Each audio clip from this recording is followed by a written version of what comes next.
Michael Foster, Hello. hypnotist, magician, illusionist, Yeah. escape artist. What else is there? Oh, I tell you what, not that we can say on the air, put it that way.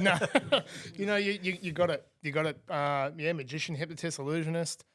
Just a good Aussie bloke. But just staying with that, have you got to diversify? Have you got to have so many, tricks up your sleeves? Pardon the pun. Look, I don't think so. No, I don't believe so. I think everyone's got their niche. Everyone's got their niche. So there's people out there that can do illusions. There's people out there that can do close-up magic, hypnosis. I just think if you find your niche, just call yourself whatever you want to call yourself. That's my look on life anyway. Well, hypnotic. I mean, is that when you go into a bar and you might walk up to a woman and what's your name? Oh, hypnotic. What's the reaction? You're like, oh. Shit, get me out of here. She goes, I don't know who you are, and walks away on me. So, funny you bring that up, hypnotic. You want to know how I got that? Yeah. So, I was, before I was an entertainer, I worked in a butcher shop. So, I was an apprentice butcher. Yep. And I'd done my apprenticeship, and I was there, and I was standing in four walls, and I was like, oh, this sucks. Like I was performing on the weekend and coming back to work on a Monday, and you got a lady saying, oh, this is not a leg of lamb. I'm like, oh, okay. Like, and then, my mother's father's brother was a butcher. I was like, oh, righto. And I just turned to the guy I was working with and I was like, I need a stage name. What do you got for me? And we're like rattling names. And he's like, what about Hypnotik? And I was like, nah, I hate it. And I said, I hate it. Anyways, about an hour later, I'm like, how would you spell that? He's like, what? I said, how would you spell hypnotic? He's like, oh, probably with a C. I was like, how about we change it to a K? Yeah. And then the rest is history. Hypnotic was formed. It went from like Scott Foster Magician to my nickname and then, we landed on Hypnotic and here we are. Just staying on the butcher. Yeah. That's a good steady job, being a butcher. Great. It's a good fallback job. Yeah, but imagine if I cut my fingers off, I wouldn't be able to do any card tricks. The bandsaw. Yeah, it's straight through. And you know what? As I got further onto my career of magic and hypnosis and performing, I was very cautious of that. Like, imagine if I did cut my fingers off. Like, could I still do tricks? Yeah. But there are people out there that have got no hands, and they're doing shows in Las Vegas, like performing magic, and it blows my mind. Maybe you could combine the two somehow with the meat and the. I tell you what, was that the new show for 2026? Maybe just bring in a cow and just. But just with butcher shops, I remember as a kid we had a butcher shop in our street, like a suburban street. All these houses, all of a sudden there's a butcher shop. Very rare to get them now. Like obviously you're attached to supermarkets and shopping centres and stuff like that. But to actually find a standalone butchery is not an easy thing. As when I was growing up, my greatest memory was your dad used to take you to the butcher shop and you used to get a Frankfurt. That was and the smell. And the smell, you could smell meat.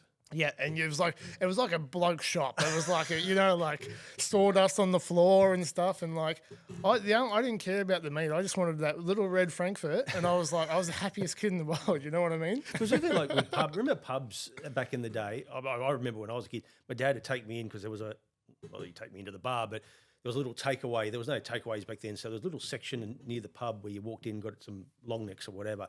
I used to walk in and the smell of beer, it was like it just hit you like a brick. Yep. This like stout, that real, Yeah. Same thing with a butcher shop, really, isn't it? Like you just walk in there and it's funny. It was only probably maybe 5 years ago that the actual smell from the butcher shop got out of my skin because obviously I'd done it for so long. Yeah. Like I went home and people were like, oh, geez, did you even shower? I'm like, yeah, like 4 times. Well, and you always smell like sausages. Well, I'll tell you something that's very similar, or not similar to that, but I'm a carpet layer. Yep. And we used to use glue. It's like a contact glue. And if you're using it all day, it just gets into your psyche, gets into the pores of your skin. You go home and you cannot get it out of your skin. You can't get it out of your skin. And, right. And even just with those pubs, I think I was actually hypnotised by the beer smell because I still drink it to this day. How is business going, being a hypnotist? Look, I'm the busiest I've ever been. I am. Like, How many gigs? I would probably do maybe. I try and do maybe 2 or 3 a month, whether it be privates or clubs or theatres. But business at the moment, after COVID, it's been really good. I've been getting more interaction on my Facebook pages, on my social media. Yeah. Hey, can you come and do this? Hey, can you come and do this? Hey, can you do this? And it's been really cool. Are they the same type of shows, or each? Are you looking at when you do a booking? You're looking at the place where it's at, the demographic of what type of show you mould into, and is there a preparation? Yeah, so obviously, as magicians, hypnotists, we have a range of things that we can do, and obviously we know our limits. So the first question I would ask is how many people, where the venue is, because then I can sort of tailor that show to suit that venue. Like, there's no point me bringing a water escape or something like that, and we're in like, kindergarten, little primary school, I'm like, hey kids, fabulous. hey kids, watch this. But to answer your question, I am probably busier than ever. Yeah. But that's just like with hypnotherapy as well. So I do a lot of hypnotherapy. So yeah. We will get into that. Yeah, absolutely. I just want to stay on the water escape. Yeah. Like, there's always that element of you're not gonna make it, which is what you want from the audience. Yeah. Is there any close calls? Yeah. So 2019, I jumped in the barrel. Actually, no. I'll tell you the story. It was so my mum, fully against it, right? Hates the idea of me going in water. Hates the idea of me going in straitjacket escapes. The name. I'm like, hey, Mum, what about buried alive one day? Anyway, it's a different story. She couldn't even take you to the bars. She's probably I'm going to put a brick around my leg and I'm going to jump in and see how long it takes me to get back. So, and I convinced her. We had rehearsals, and I convinced her, Mum, come and have a look. No dramas. It'll be fine. It's rehearsal, like nothing. Well, that's the day I didn't get out, did it? So the person that locks me in, which is my cousin, locked me in. Everything was going great. I had my handcuffs off. I had my leg irons off, going really good. And then there was a little lock just here, and I was like, that's not coming off. I can't get it. And then struggle street, panic, and then all I remember is getting pulled out and So Mum, she loves it. You obviously didn't get on with that cousin. I trust him. No, it was. You know what families are like, like I can turn on a dime. It was definitely my fault. Yeah, it was definitely my fault because I don't know. Have you ever been in a drum full of water? No. Okay. No. Well, not willingly anyway. What it feels. I am not related to the people that in that bodies in the barrel either. What it feels like is how do you describe this? You're literally alone, so you can hear your heart beating, you can hear your brain ticking, you can hear the lock of the barrel. Like, I know when to start trying to get out because I can hear that go, like it clicks. But it was just probably lack of preparation from my behalf. And that's why I started hypnosis too, because I thought, hypnosis would be an amazing tool just to get in that moment. Like, we do these amazing shows and our hearts are racing, and I'm been hypnotizing people. I've got to look over there, I've got to look over there, and then there's someone over here that's half asleep and someone over there. So I've got like adrenaline running everywhere.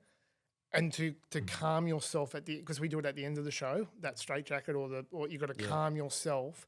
And I just don't believe I was calm in that moment. Yeah. I don't believe that I had control of myself, put it basically, and it just went wrong, and I'm still here, so it's all good. Just with those shows, I mean, how many different things do you do? Is it obviously hypnosis, water, getting out of a barrel? You got a few things going on, or is it just purely? If some clubs might say, no, we just want a hypnotic show. Well, so basically, people when I go to book a show or someone books me, it's magic and hypnosis and illusion. That's what I do. I'm good at it, and that's why, as I said, we stick to our niches. So I would open the show with some amazing big illusion to get that out the road, get that out the road, and hey, here I am. Yeah. Then I'd go into some sort of like talking and greeting the people and making with a hypnotist, we have to get you on board. Yeah. We have to get your trust. We have to get you to go, oh, this guy, he's pretty cool. Like, I'll get on stage and let him hop in my mind, no problem. So it's all about just that trust, building the trust up, you know, doing a couple of funny tricks, doing a couple of comedy gags, a couple of card tricks. Then I hit them with an amazing magic trick that their mind's like, oh, I don't know how that works. And then basically I offer anyone that wants to come up on stage to have a go of hypnosis. And then we do hypnosis probably for maybe like, I'm probably nearly an hour of hypnosis. And then I end with a straitjacket or a water escape, or, you know, I get someone's ring that grandmas give them, and that ends up in an apple up in the roof. Like it's crazy. it's endless. What about saw people in half? Yeah, absolutely. Oh, how good's that? Yeah. Dave, how good's that?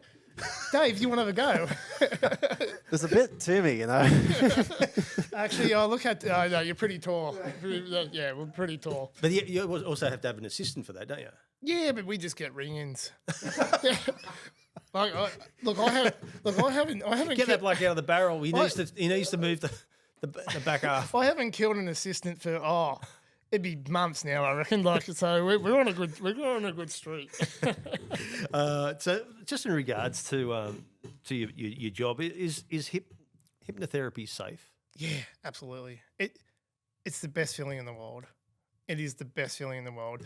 Let's take away the comedy side of us doing it on stage, and let's like, you're helping people save their lives, and that's why I do it. God, hypnosis is one of the best feelings that anyone could experience it, but they've got to let it happen. Yeah, and it's so hard to go from stage and to hypnotherapy, because people have seen this on TV and they have seen it. You know, they've seen it misused per se. Yeah. But, you know, if anyone is watching right now, give it a go, because it can save people's life. Well, I was going to ask you this, but then before we started rolling, you sort of answered it, where I said, you know, can you hypnotize someone without them knowing? When you really can. You mentioned something where when you do hypnotize people, you've got to not, like, take for example on the radio or in a room, if people can see you doing it, they could fall under the. So a long time ago, way before my time, they used to do hypnosis on the radio, right? And they didn't know why people were falling asleep and having accidents. No brainer. Mm-hmm. So basically, when you're hypnotizing someone, or you're going through that little induction, as we call, there's millions of inductions to do, quick ones, fast ones, you know, long ones. Basically, if that person listens, if they do not want to be hypnotized, but if they're listening, they fall into that trance. And like, I mean, I get people up on stage, and, you know, there's 5 people that fall asleep in the audience. And I have a bit of a joke. So I tell people this before the show. I have a joke. I'm like, hey, if anyone falls asleep next to you, do not touch them. Do not wake them up, because imagine if you woke someone up and they're like, hey, what's going on? And some random's like, you know, so I normally go down in the audience and I say to them, would you like to be part of the show? Yes or no? If they're not, I take them out of hypnosis and put them back to their normal self, or they come up on stage and we get on with the show. Could you be, when you're talking to me now, could you be hypnotizing me and I don't even know it, just what you're saying? Yeah, I use certain I use certain words that help me hypnotize people. And, you know, it's yeah, don't look at me. You know, and so I thought you were going to get one of those, you know, you're getting sleepy. So I have this blue eye, right? And so basically with my blue eye, I wear blue contacts. God, it's not a brown eye. Oh yeah, imagine that. I wear contacts, and they're that color. And I've been doing this for 20 years. So I reckon probably from my 4th or 5th show, I was like, I want to be different. So I popped them in. They are terrible. Have you ever put contacts in? They're no good. I'd hate it. They're no good.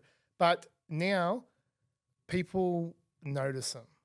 If I go to the bar or if I go somewhere and they look at my eyes, they go, holy crap, holy crap. And, you know, people go, oh, I don't really like them. I don't want you to like them. I just want you to notice them. And they do. They do. And that's, and that's been my thing for, like I said, the last 15, 16 years of blue eyes.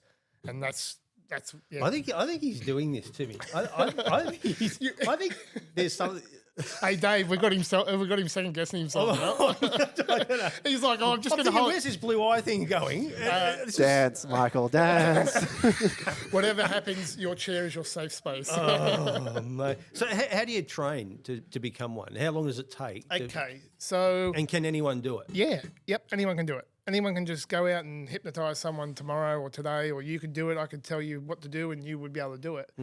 The difference is people shouldn't. Yeah. People shouldn't. There are some really, really,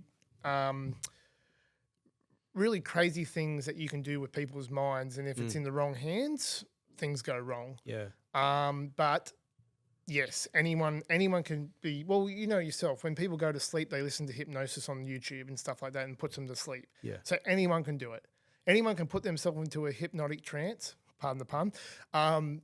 Into that trance and feel what it feels like to be in that moment. So I studied at a college to do hypnotherapy, and I remember, if you don't mind me telling the story. Yeah, go. I remember I had been doing magic and hypnosis prior to this, so I had a little bit of knowledge of hypnosis. And I remember ringing the college course up, the lady, and she's like, "Hi, we're in Coolangatta in Brisbane or in the Gold Coast." I was like, "Great, that's fine. I'm happy to come up. We'll do it." And she's like, "Oh, just out of curiosity, what did you want to do with this?" I'm like, "Well, I'm an illusionist and a magician, and I want to do hypnosis on the stage." And all I heard was beep, beep, beep, beep, beep, beep. She hung up on me. Oh, so I was like, well, I don't like that. So I rang her back, and she's like, "Look, I don't want to train you. I don't want to do this. This is hypnotherapy. We're trying to help people with their lives, etc., etc. We do not want you to come and make a mock of this. Like we don't want to be part of it." And I said, "Hey, can I just have 2 minutes of your time, please?" And by this time she had the shits. Yeah. pardon the swearing. She had the shits. No, you can swear. And she's like, "Fine." And you can just tell in her voice that she was huffy and didn't want to be there. So I was like, "Hey," I said, "Have you ever had a bad day, right? Have you ever had a bad day and you've seen something really funny and all of a sudden you're laughing and you're smiling and you're happy and then you forget the reality that you're just going through?" I said, "That's what I want to create with this hypnotherapy or hypnosis. Like, yes, I'm going to be doing funny and silly stuff, but I'm not going to go over the boundary. I'm not going to make fun of people. I'm not going to push people to their laughing stock." Yeah. And I said, "If you come to my show, I can guarantee you, if you have had a bad day and I get you to smile once, I have just give you therapy and I've helped you." Yeah. And she's like, "Okay, you can start Monday." And then here I am in Coolangatta doing a hypnotherapy course, and yeah. But not everyone can go under, can they? Correct. So it's 1 in 5. 1 in 5. Right. Which it's roughly about 20% of the world's population. So there's 20% of the world's population that, like, I've got mates that I have hypnotized at parties, and they are my go-to. I'm like, "Hey, come here." Well, I was going to say, at a show, have you ever had a really bad night where it's like, can we find someone? This is Yeah. So I remember when in my early stages, I remember doing a show with one guy. And I was like, "Oh, so what are we going to do now?" We'll use this guy. Like, he's ready. And, it was probably one of my best shows I've ever done. I normally get 30 on stage, which goes down to 15. Yep. I lose a couple, so I've got to be at 10. Yep. 10 is enough. Like, I'm looking after 10 people and I'm trying to get to everyone. How long before you know that they're not going under? Seconds. Really? Yeah. Right. So normally what I do is I normally talk about hypnosis and what it's like and what happens, and I do the whole, have you ever drove a car and you're so focused on where you're going and you go, shit, I wasn't meant to turn back there. Yeah. Well, that's what this feels like. That's what hypnosis feels like. Or you're on the lounge with your wife or your husband and they go, "Oh, what did they just say?" And you're like, "Oh, I've got no idea," but you're watching it, but you don't know, because it's basically like you're there, but no one's home. Yeah. So as I give that sounds like me most days. You might be hypnotized already. I'm still thinking about this I know you fucking blue eye thing. I know. There's something you've done something in that. You keep looking at me going, and you're touching your skin anyway. So I give that. Just relax. Well, relax. Yeah. Okay. That's the key word. Relax. Cessnock. Hometown. Best place in the world. Yeah, that's where I come Are you from. paused? Yeah, it's where I come from. You know. What do you love about it the most? You know, it's just home. It's home, and there's so many people that rag on Cessnock or Curry or Maitland and that, but you know what? I never forget where I come from. Yeah. I've been to all the corners of the globe and all the world and all of Australia, but there's no place like home, and that's Cessnock. Your parents, I mean, obviously, were they always from Cessnock? Yes, Mum and Dad grew up in Cessnock. Their mum and dad grew up in Cessnock. I'm pretty sure their cousin grew up in Cessnock. We're all from Cessnock. I think I've got the scar somewhere. You know what? I actually did my first media of anything in media was in Cessnock. Good town. There's a radio station called CHRFM. Right on the corner. Right on the corner, yeah. There's a picture of it. I think. Yeah, there it is. There it is. Yeah, right on the corner. School of Arts. Yep. And it's still going to this day. And you know what?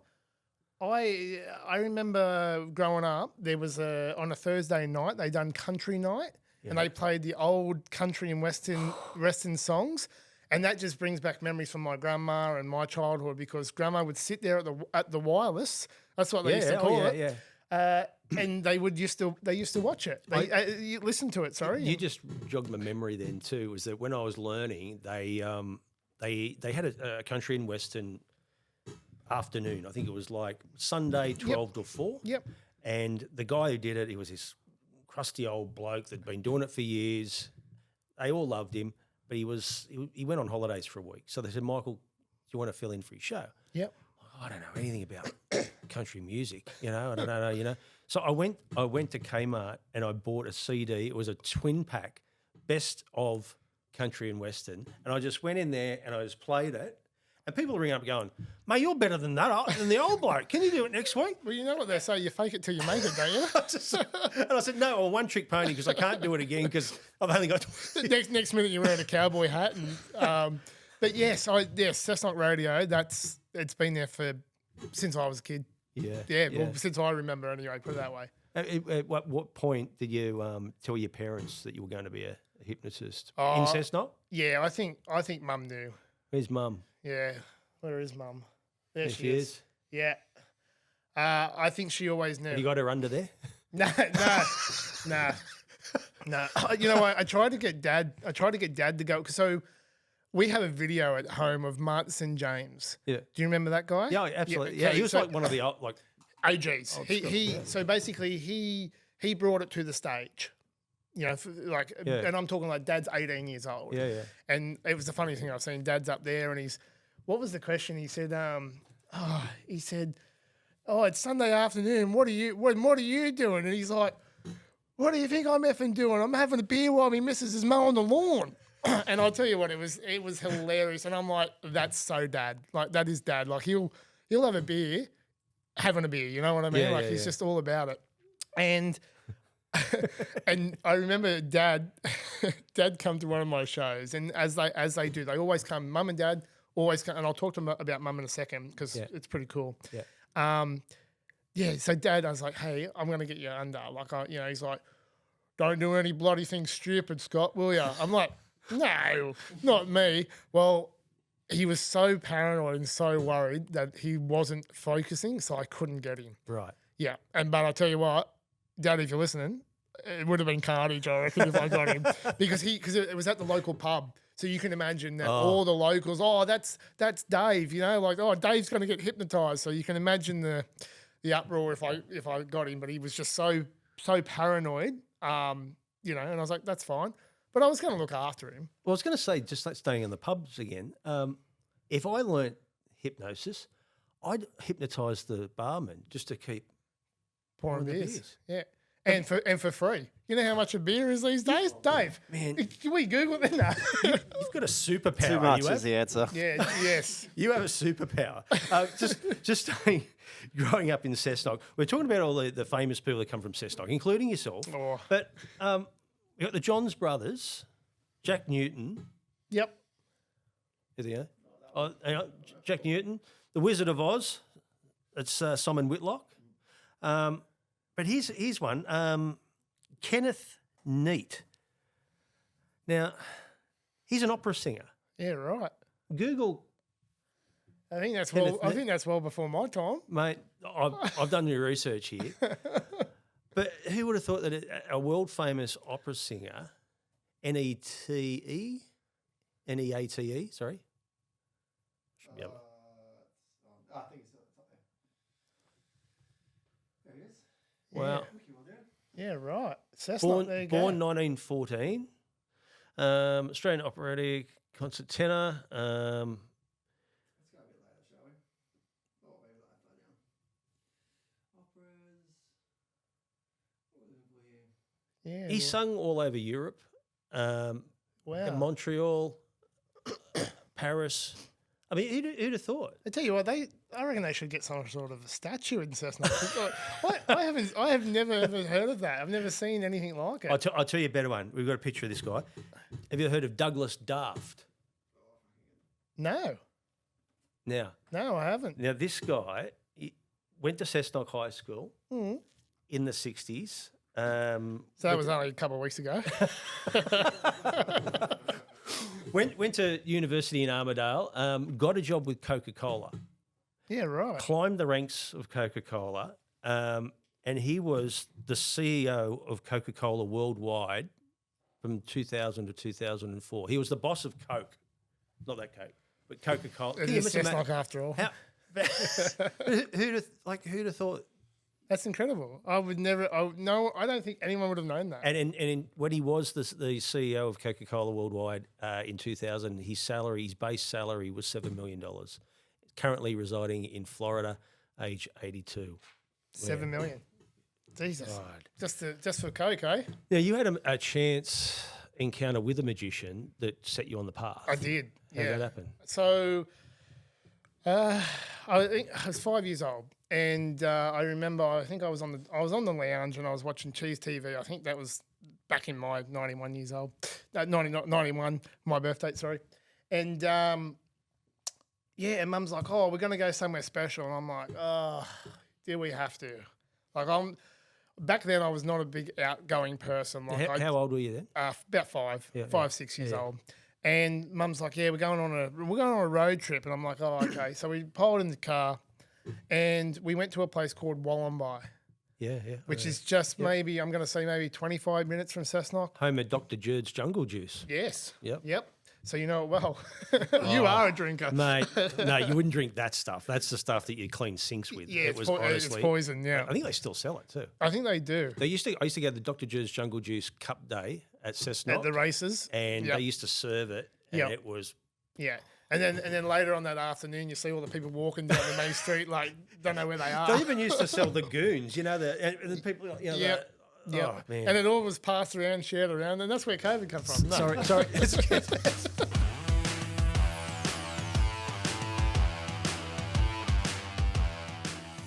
At Elk Architecture, we don't just design buildings, we shape the spaces where life happens.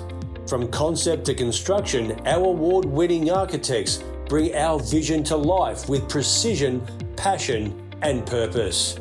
Whether it's your dream home or your next big commercial project, trust Elk Architecture to build what matters most. Elk Architecture, designed for life, built for the future.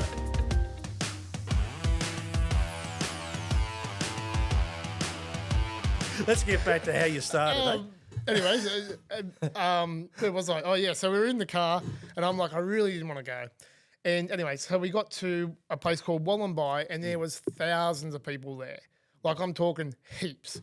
Wollombi markets. And now to think of it, it was Australia Day long weekend. They always do them apparently. Well, anyway, so I was like, oh, yeah, righto, markets is pretty cool. I'm sure Mum will buy me something. Well, that was my thought process. And I'm walking in the gate, and I see this guy. He's got a top hat on. He's got like some sort of suit on, and I'm like, "What is that?" And he done this, and I was like, oh, well, stranger danger wasn't a thing back then. Like you go home with anyone, and so I was like, And you're in Cessnock. You're near Cessnock. It was safe. What's the worst that can happen? So I raced over there, and he was a magician. Didn't know that at the time, but he'd done some cool stuff. And all I remember was he got the 2 little red balls. He put one in my hand and one in his hand. And he said, right, open up your hand. And I had his ball in my hand. I know that sounds terrible.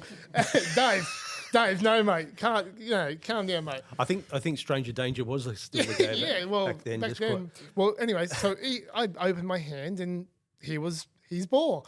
And I was gobsmacked. Yeah. And that was the moment I realised that I wanted to be a magician. And I ran back to my mum and I said, because he handed them to me, he said, here, take them home and practice. Yeah. Well, boy, didn't I practice. Yeah. Mum, 1 o'clock in the morning, watch this. Mum, 3 o'clock in the morning, watch this. And I practice and practice and practice. And his name was Tony. And it actually turned out later in life that he owned Sydney Magic Shop, which was Hey Presto. I don't know if you've heard of that. No, I haven't. I don't know where he is right now, but he doesn't own the shop anymore. But yeah, I owe my life to that man. Like it was just. I get a feeling too. Magicians they start very young.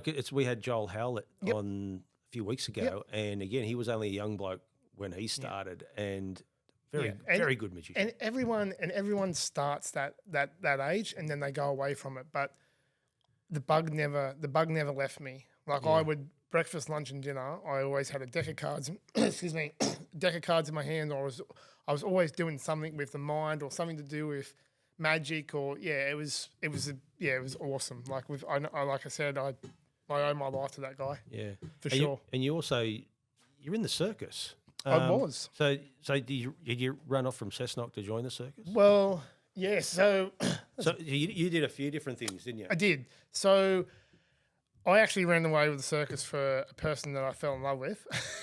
I don't know. Let's use that very lightly. Anyway, so I had been going to circuses for a very long time. And I always said as a kid I wanted to run away and join the circus. And I don't know, one day I got up the courage and I said to this girl, she was the animal trainer, I said to this girl, hey, I like you. And then next minute known, I was at the circus and I was talking to the boss. And then the boss said, oh, we haven't had magic in the show for years. What do you think? And I'm like, oh, Mum's going to kill me. That's what I was thinking. And was that the first time you left home? Yeah. Wow. Yeah. And then basically we ended up doing what we were doing. I was doing the illusions like Hudson Circus. They got they got the Globe Riders. They got things going on. Like everything's happening. Yeah. But just staying on that, you go to your mum.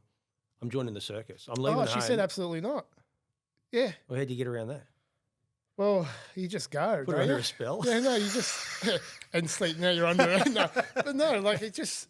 I think at that time in my life I needed to do that, and I know Mum wasn't very happy with it, but she needed to let me do that.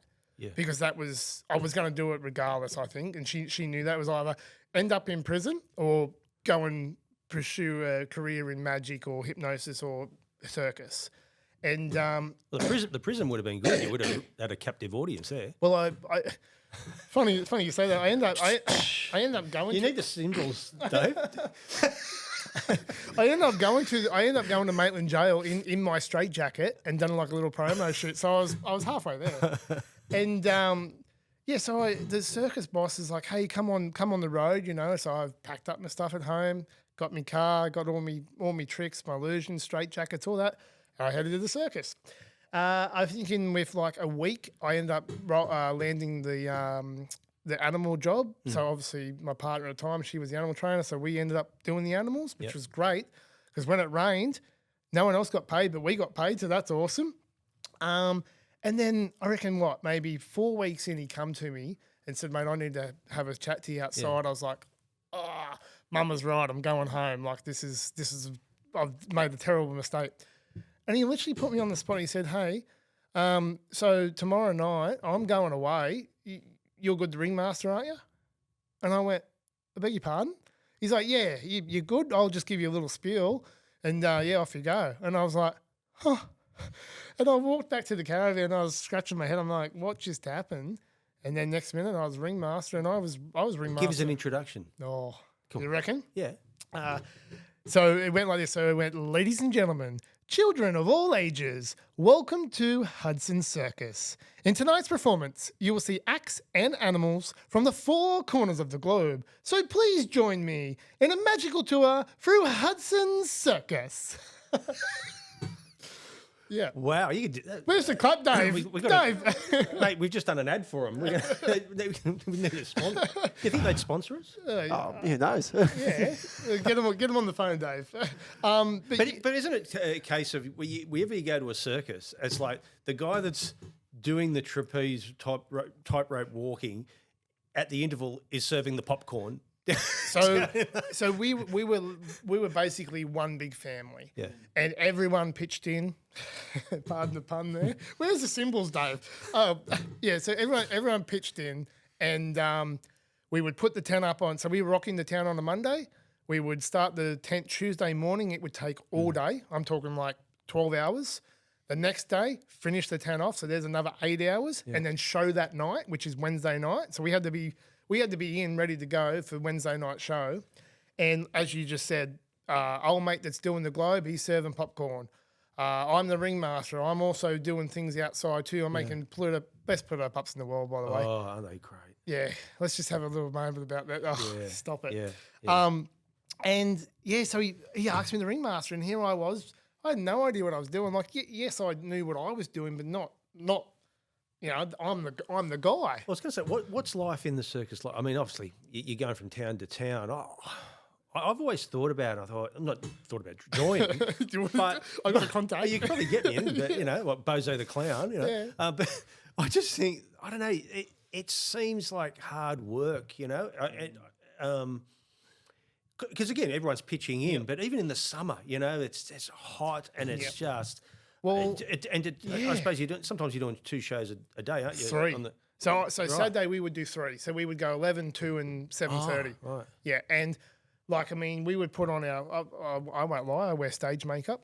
Mm-hmm. You know, I put on my makeup at whatever time in the morning, and it would be all day. So my eyes I put in, I think you're only allowed to have them in for a certain amount of time. They were in all day, and that was 4-5 times a week. Yeah, you know, and so we would do 3 shows on the Saturday, and I would get to the second show, and because we're doing the same tricks and we're doing the same spiel, it'd be like deja vu. I'll be like standing there in the ring, and I'll have this silent moment in my head going, I've said this before. But I had, because it's 2 shows before, you know, like it's good because you get in that routine. Well, I was going to say too, it must have been good for you in the long run to be just doing it in front of people constantly. Yeah. And more, I suppose, the illusion type of stuff. Not saying that I'm not at my game now, but in the circus, I knew what my job was, and it was to entertain 360 degrees, which is bloody hard. Yeah. Being a magician, you got to turn your back. You got to make sure that your angles are right, otherwise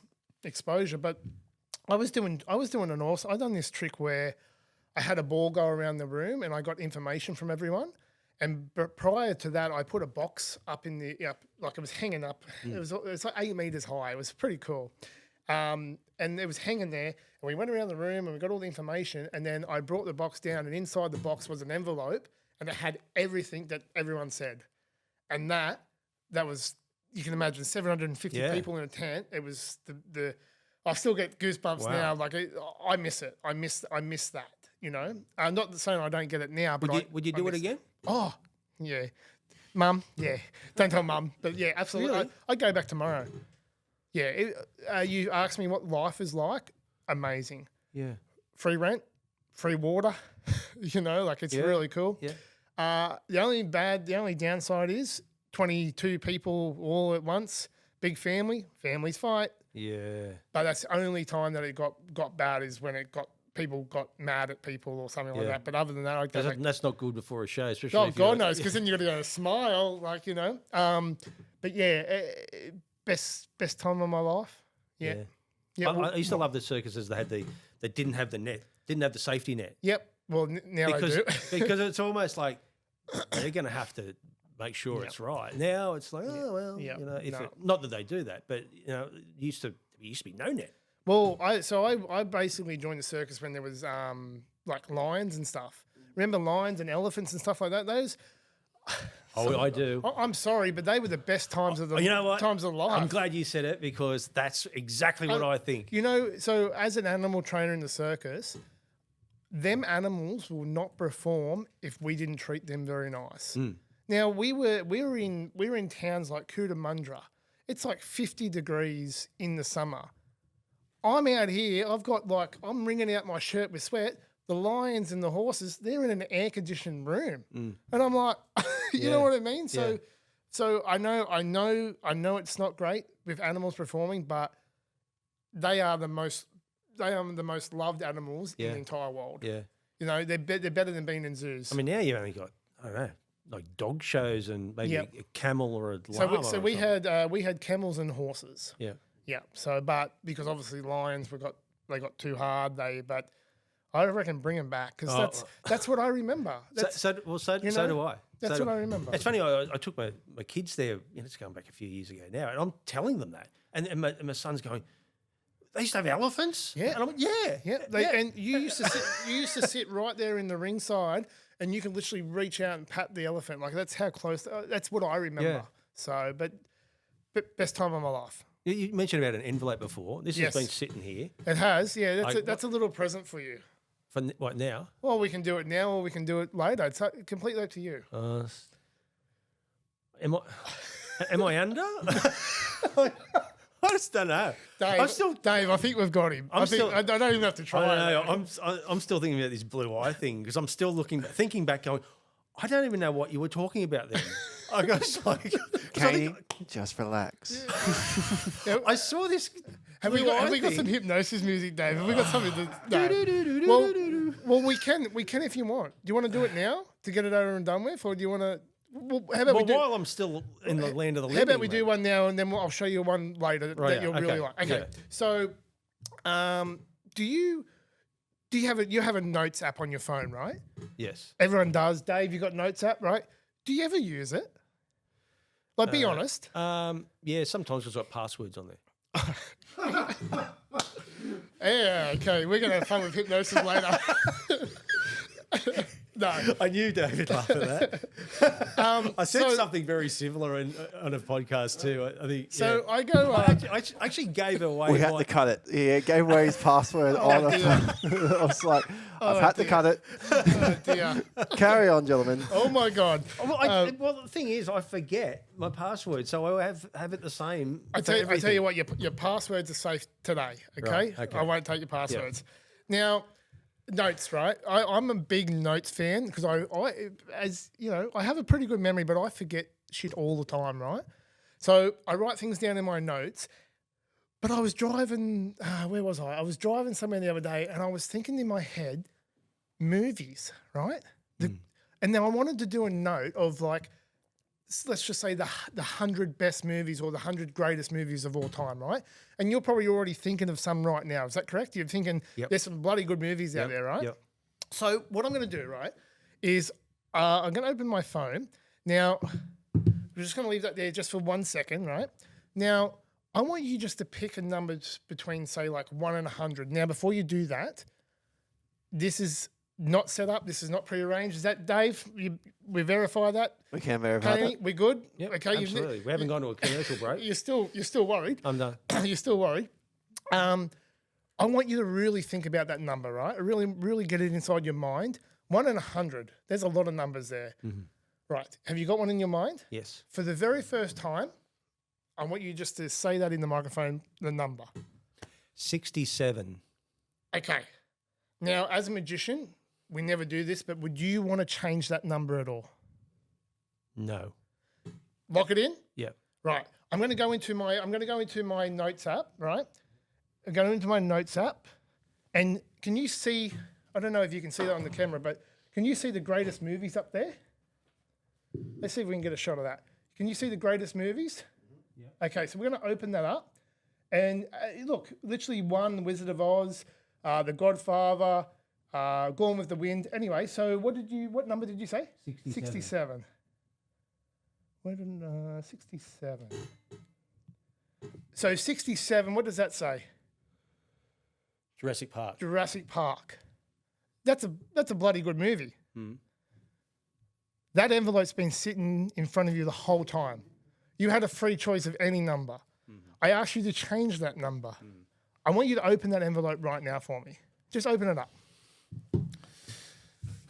Look at the excitement on his face, Dave.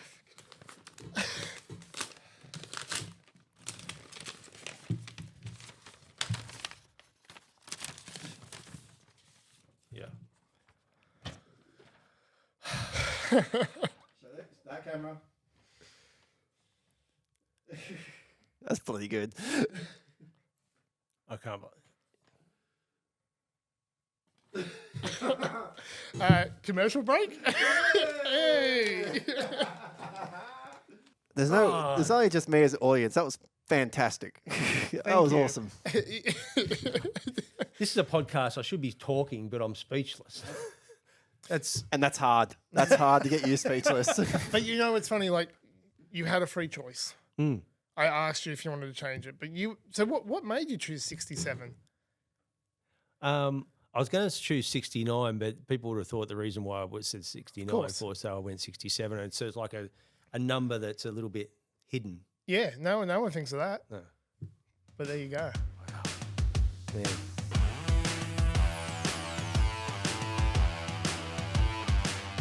This isn't just a gym. It's where limits get broken. A place where community comes together, sweat turns into strength, and every drop is progress. No excuses, no egos, just results. Join Fitstop Newcastle today, a start to a better you.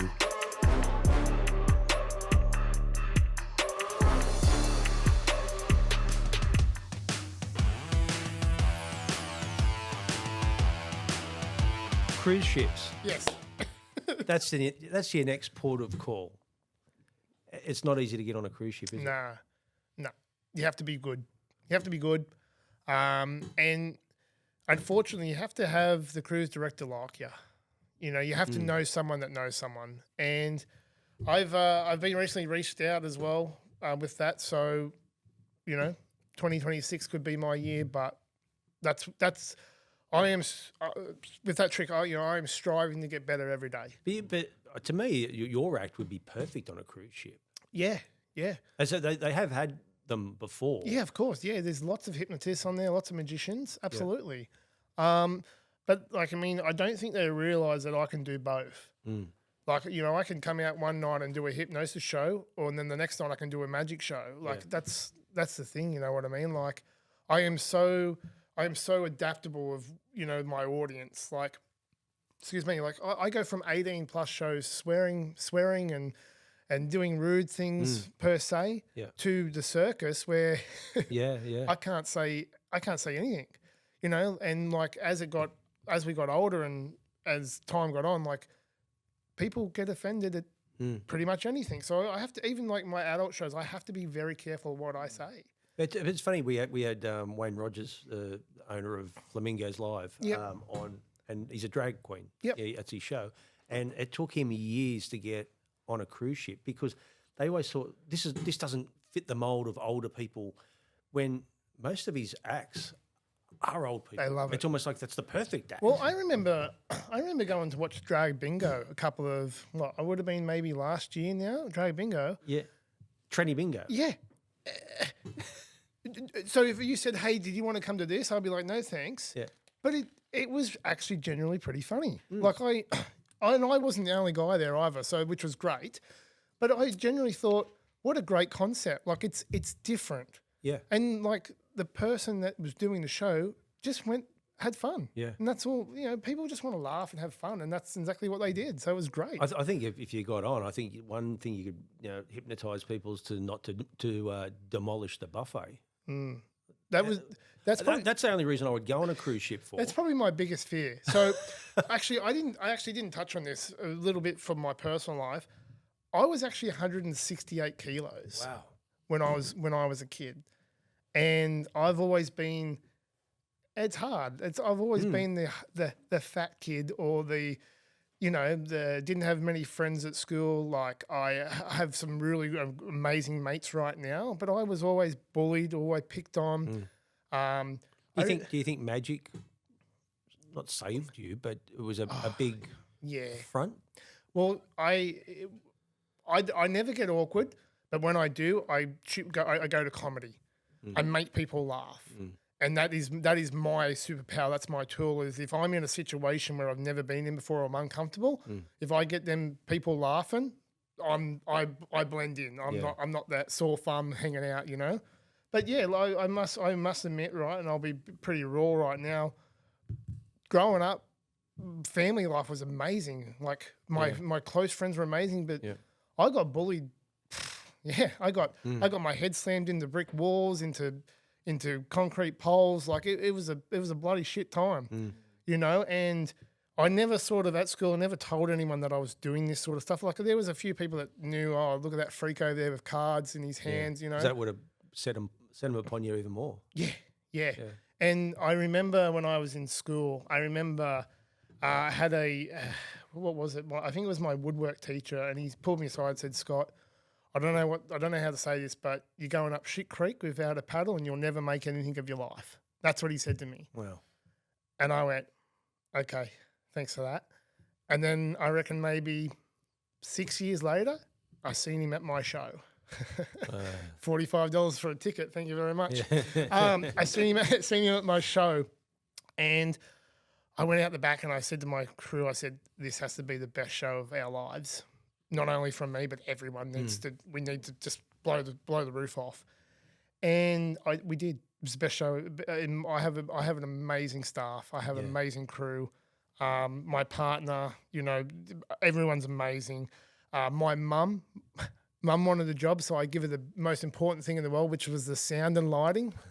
And now I close my show, and I'm like, ladies and gentlemen, it's been a wonderful place. It's been amazing. I'm Hypnotik, and that sound lady's my mum. Good night. And then everyone goes, "Oh, mum." So so it was the best show in the world, right? And I had in my mind, right, I'm going to go out here and I'm going to really stick it to this guy. And I didn't. That was the old Scott. That was angry. That was picked on. That was bullied. We're not doing that. So I went out there. And he beelined it for me, and he put his hand out and said, Scott, I'm so sorry for what I said to you at school. That was the best thing I've ever seen.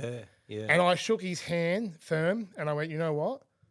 You did this. Yeah. You did this. You made me push, because without him saying that day, and I could have went anywhere, as I said, I could have went anywhere, but it changed my life as well. Like, I love people telling me that I can't do something. Yeah. You watch me. Well, it's very similar. I was a carpet layer for nearly 20 years, and I wanted to do something different. It was something within me, but I didn't know what it was. And I wanted to get into television. I started doing modelling and stuff like that, but it was more. Oh, I can tell. Dave, Dave, don't laugh at that, please. Mate, I can bring up some photos, but I mean, obviously it's not my model weight now, but you're on holidays. But it sort of morphed into television commercials, and then all of a sudden I said, I did a course on presenting, and I did part of the test was I did a news report, and the guy that was doing doing the course said, mate, that's as good as what's on television. Yeah. Like, you could do this. And I went, wow, I could do this. But to go from being a carpet layer to that, it's not easy. And I remember I was having to go and do a lot of training and stuff like that, but I was having to leave, and I was working for myself at the time. So I'm leaving work to go to do things, and I'm having to ring the boss that I was working for going, mate, I've got to leave because I've got to do this and this. And he looked at me and said, Michael, you are never going to be on television as long as your ass points to the ground. Yep. And it was almost like I'm going to fucking do it. Yep. I'm going to do it and prove you wrong. And I did. Well, yeah. And you know what? People are cruel. Yeah. People are cruel, and they'll say anything. They'll say anything to bring someone down that is trying to have a go. It's because their life is not going real good. And I had my grandma tell me that people only put you down because their life is not where they want them to be. Yeah. And like I said, that teacher that day, vividly, I remember him telling me that I was going to be nothing. But why did he say that? Well, I was a bit of an asshole. And when I say asshole, I was, as you can imagine, I was the class clown. So See, Dave, we scratch under the surface so- a little bit and see what we find. So A little bit of people, gold. if people wanted something done in the class, they would go, and I would be like, yeah, because I wanted to make friends. Yeah. I wanted to be the cool person. I wanted to fit in, and you would do anything to fit in. And I don't think I did anything too drastic. Oh, I did. Yes, I know. So I thought it was hilarious, but sometimes Let us be the judge. sometimes on their shirt it says DET, Department of Education or whatever it is. So I literally said to him, "Hey sir, if you put an I in that spells diet," and he's like, "Get out," and I was like, okay, all good, no dramas. And I walked out, and he was like proper like having a go at me, like, because I'm pretty sure it was like the first time he ever met me too. He's like, oh, I haven't met you before, and this is the first time you met me, and now you're doing this, and that's when he said you'll never make anything of your life, and blah blah blah, and yeah. Well, just staying on diets. Yeah, 168 kilo. Yeah. How did you get that off? Hypnotherapy, yeah, Did? hypnosis, Yeah. and Who did that? myself, You did it yourself. yeah. So So you can actually. Well, there's a question. Well, Yeah, you can yeah, actually put yep. yourself under. yeah, so But how do you get yourself out? well, you just wake up. So every hypnosis is self hypnosis. Yeah. You know yourself when you get up, Dave. One for you. When you get up in the morning and you look in the mirror, right, and you go, "Today's going to be a shit day." What's it going to be? A shit day. But if you get up in that morning and you go, "Hey, I'm going to make this healthy food. I'm going to go to work. I'm going to have the best day ever. I'm going to smile, and I'm going to let nothing affect me." Turns out to be an amazing day, and you eat good. And I don't know. Something just clicked in my mind, and I was like, I don't want to do that anymore. I want to be fit and healthy. And I've got to myself where I need to be, but it's so hard because even all the amount of hypnotherapy that I can do and helping and stuff like that, you can't really ever help yourself. I still look in the mirror today and go, oh God, like, why am I wearing that shirt for? Or geez, I look fat today, or geez, and it's hard. But could something click in your head Oh. to go, I'm going to start eating again? Yeah, Like, perfect. Yep. So could there be something that triggers it? yeah, and like, I mean, I've actually recently started doing keto. Yeah. And I feel incredible. I feel amazing. I feel happy.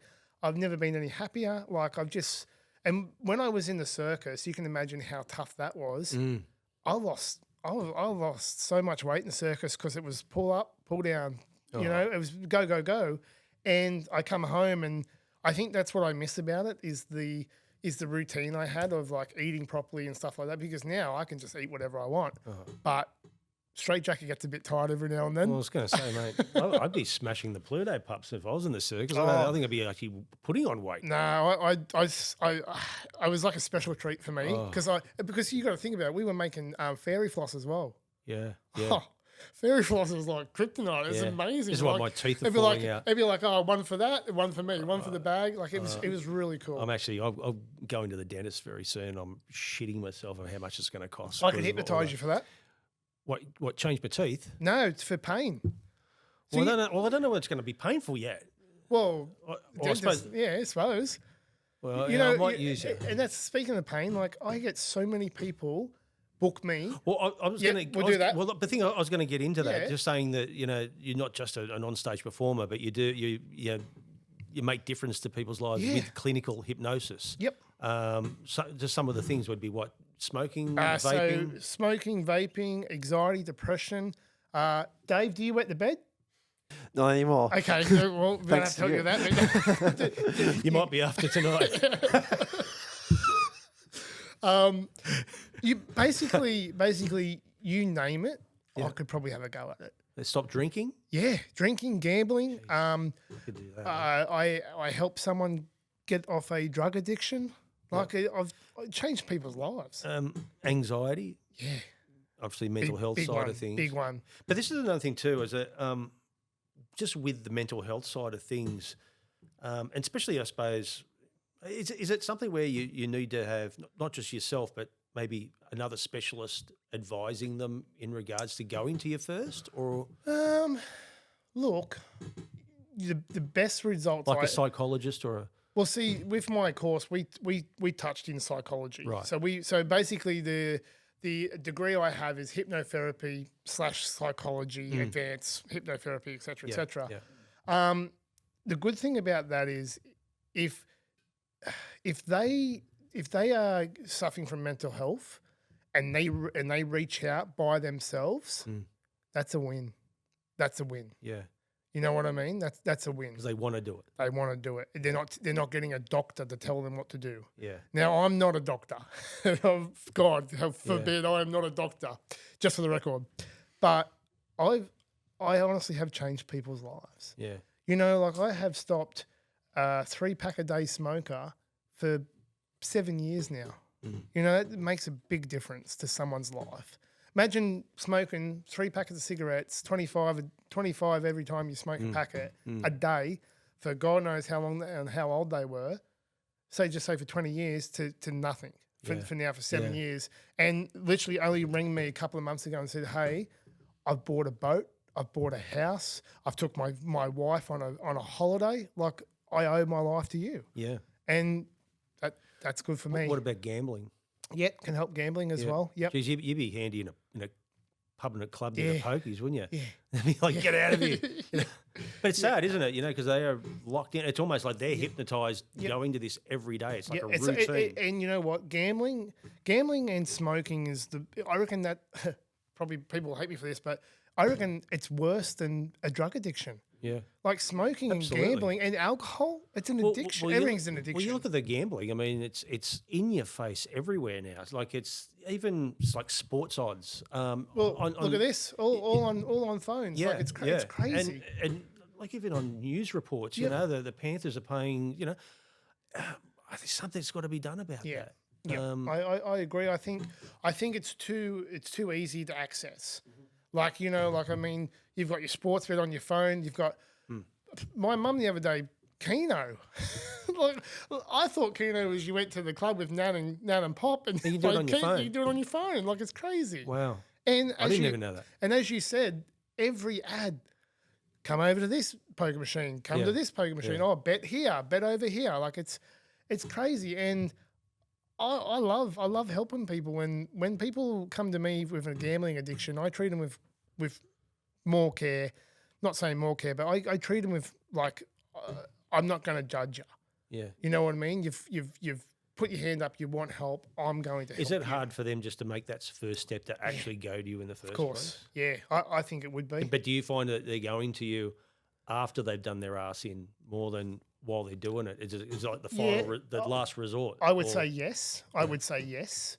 But I'm happy for them to hit that rock bottom so I can build it back up again. Yeah. Yeah. And a lot of the times I always get wives pushing their husbands to quit smoking. I don't touch them. No. I don't want you to push. You know, if he doesn't want to do it on his own back, it's not going to work. Yeah. And that is the all in about hypnosis. If you do not want to change or if you do not want it to happen, it's not going to happen.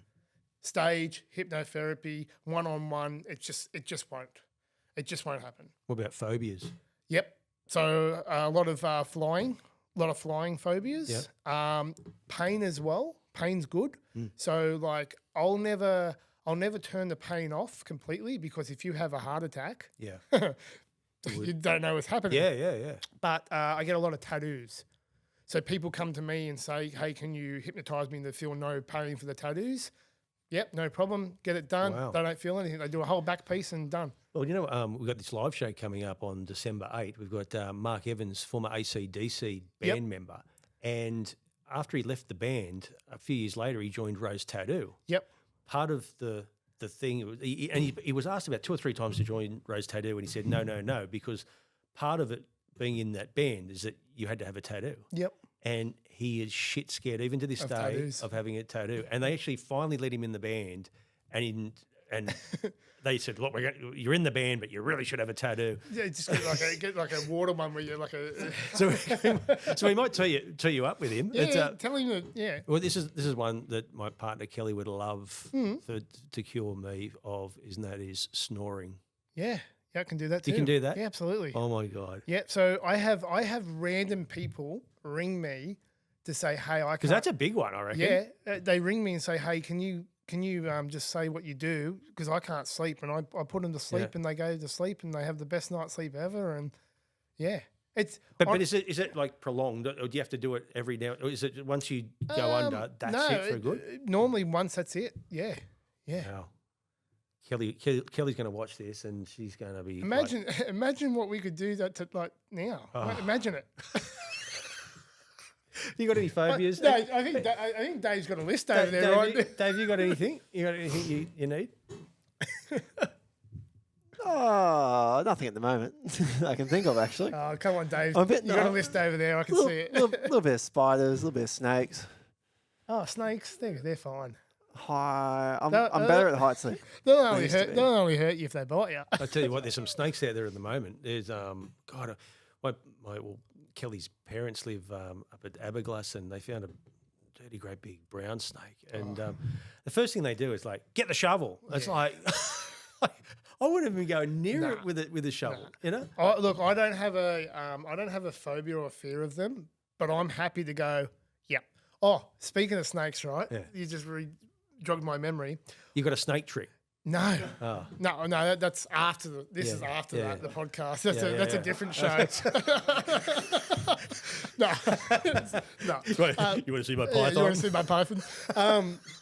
And then someone gullible was like, "Yeah, I do." Yeah. Anyways, I went to so I do hypnotherapy, and I go to people's houses because I find that they are more comfortable in their own home than me going, "Hey, let's drive an hour to Cessnock." Then you've got to find a park, and then like their minds everywhere. So I go to their house. Now I will not say where the house is, but I went to a house, and I walked in, and it was like a normal house. I was like, oh, so this is a beautiful home. Anyways, I went in. We went into the lounge, done the hypnosis, and then the lady goes, "Do you like snakes?" I'm like, "Oh, look, I appreciate them." She was like, "Oh, well, come have a look at this." No joke. She opened the door, and I reckon there was 100 tanks of snakes in that house. And I'm like, oh, and I've been here the whole time. Anyways, she goes, "Oh, that's only half of them." Went to the other side of the room, opened another door, more. I reckon there was. You're going to be registered, don't you? Look, I assume she is, but I wasn't. I'm not saying. Yeah. I just wanted to get out there. I was like, oh, look at the time. I've really got to go. But there was snakes everywhere, and I was like, oh, and I was like, and it just got me like thinking. Like I was driving home, and I was thinking, what if there was one on the lounge and I didn't know? Like I would have freaked out. I would have freaked out. There was a hypnotist, and I cannot remember his name. He's a very well-known hypnotist, and I think we actually touched on him when Joel Howlett was on. But he used to do street theatre. And he had a show. That's how it got his credentials, and he ended up having a big show on television where it was purely. Oh, not Peter Powers. No. He's great. American guy. Anyway, but he recently did a trick where he hypnotized a cobra, and he had to kiss the cobra. Yeah, pass. Yeah, pass. It was not my. And it took him days to even do it. Hey, I'll hypnotize a chicken and a dog, but not a cobra. Not a cobra. It was. We'll probably get it by the end of. Look, there was also a Scottish surgeon back in the 1800s called James Easdale. He was a mesmerist. Okay. He worked in India, and he gained recognition for performing surgical operations under a mesmerized trance. He was a pioneer for hypnosis for surgical anesthesia. Is that something? Yeah. Yeah, absolutely. It would. I don't know his methods, but it would probably fall under the pain. Yeah. The pain, like you can turn the pain off. Imagine back then, like you'd be like, you know what? Yeah. I don't. But even then, back then, you're going to get any operation. You're probably going to guess it could be something. I don't know. It might not come back. I would try it if I knew it wasn't going to hurt. Absolutely. Yeah. Also, too, I've read that people with severe depression shouldn't go under. Would that be? No, I disagree with that. I look, I guess the angle that I would go in at is I would go in a different angle. If I knew there was severe depression, I would go a different approach. Yeah. So I have been told that I am a pretty direct hypnotist. So I'm not talking with you, I'm talking at you. Yeah. But that's just my method. It works. Everyone enjoys it. It's a nice touch. And like people go, "Oh God, I love your voice." I'm like, I fucking hate my voice. Yeah. And like I hear myself back on the phone or something like that. I'm like, oh no, I'm good. I think we all hate our voice. It's a thing. Yeah, it's a thing. But if someone had severe depression, I would love to sit down with them and talk to them not under hypnosis. I would do a whole session of them being conscious and really letting me form a plan, because I form my plans. So we'll sit down and do hypnosis or hypnotherapy, and I form a plan there and then. I don't want to know before I get there. I just want to talk to the person because it's more real. Like you could tell me anything over the phone. I'll sit down with you and we'll talk it, and then we'll do the therapy. Yeah. Because when I say do the therapy, it's all therapy, but as I said, you've got to do that trust. You've got to build that trust with that person. So if you had severe depression, I would want to talk to you and make sure that you were feeling safe, calm, and relaxed. So this could take a few before we did anything. Yep. Yeah. I'm in this business of helping people. Yes, it's great to make money. Absolutely. Who doesn't love money? But I want to help people. I would rather charge a little amount to help and change someone's life than charge $1 million and get one per week. That's not why I was put on this earth. Yeah. I was put on this earth to help, perform, and make people smile and happy and laugh. And well, you also used for soldiers that suffer PTSD as well. Would there be some that you've done for that? Yeah, for sure. So I remember doing this gentleman up in Nelson's Bay, and he was part of World War III, and he couldn't sleep. He had night terrors, and all he could remember, and I don't think he would care me saying this, all he could picture was the sound of the bombs, like the I think it might be the gun shells or something. He said something like that, and I reckon I spent maybe, I'm going to say three sessions with him. Now I normally only do one, but I thought this was a pretty cool thing to go into. So I've done 3 sessions, and by the 4th session, he was telling me he hasn't missed a sleep, he hasn't missed a beat. His head is as clear as anything. And what was he? He was 79 years old or 89 years old, and he said, "Mate, I've had this all my life, and you've stopped it. You've stopped it in 4. You've stopped it in 4 times." And he's like, "I don't understand it, but I don't want to question it. I'm just happy just being in my own little world." And once again, changed his life. Like he's probably thinking, "I wish I did that years ago." He gets his life back, because you can imagine the head noise. Imagine the head noise, him just sitting there trying to enjoy TV or trying to enjoy something, and he's got that going on. But you know what you touched on then? It's like even with the snoring thing, I know we had a joke about that, but it is a real moot point in my house. But, people don't, it's almost like act on it now. They wouldn't even think about hypnosis to get things like... Look, people are scared of it. They really are. And unfortunately, guilty. I'm guilty. It's the shows that's the ones where you're looking at people doing silly stuff. And look, do you remember that show that came out on NBN there? It was called Now You're Back in the Room or something. It had Daryl Summers as the host. And then they were doing crazy things, and they had like washing machines, they had to put on clothes and stuff like that. I don't remember it, but anything after Hey Hey wouldn't have lasted that long. It lasted 3 episodes. But it was a hypnosis show, and what was the name again? Sorry, I think Back in the Room, or Now You're Back in the Room. It was on NBN. I'm pretty sure. It'll be a Channel 9 show. Yeah, Channel 9. And punching Daryl Summers. There is. Yeah, there you go. Back in the Room. Yeah, so that went for maybe Yeah, 4 Fraser. episodes or something like that. Fraser says with a hypnotism-based game. That's the You're back in the global room. one. Let's go Australia, shall we? But anyways, it was. Well, we've been thinking that Daryl Summers has been hit under something for many years. Yeah, he's been around a long time. But yeah, they brought it out to Australia, and but what they did was what I found very interesting is before they went to air and filmed it, they took them out the back and hypnotised them before it. Yeah. We don't do that no more. Well, I don't do that Yeah, no more. yeah. The beauty of hypnosis is when you go to a hypnosis show is you seeing your mate up there starting to fall asleep because it becomes more real. Well, that's another thing too with television. You know, everyone thinks everything's edited, which it is. Yep. So that's another thing where you're saying, oh well, how do you know? Yep.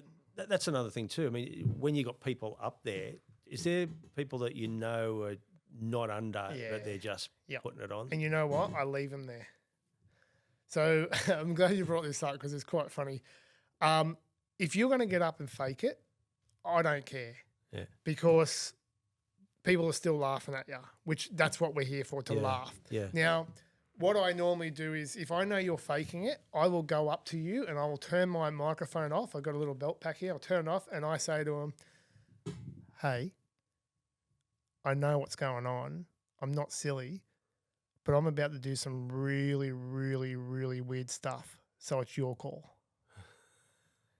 And then next minute you go and you look at them and they open their eyes and you're like, yep. And then they get up and go. Yeah. Yeah.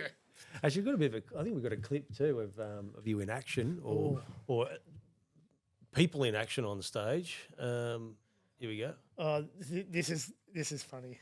Ladies and gentlemen, please welcome to the stage Australia's master illusionist and hypnotist. You can actually do that yourself. I know, I should.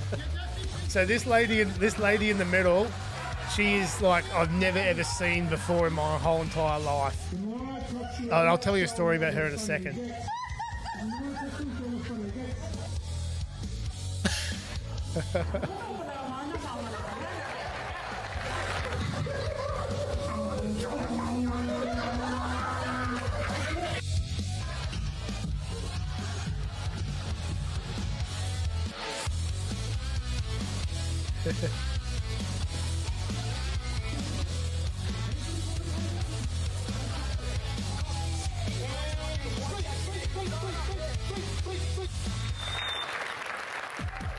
Yeah.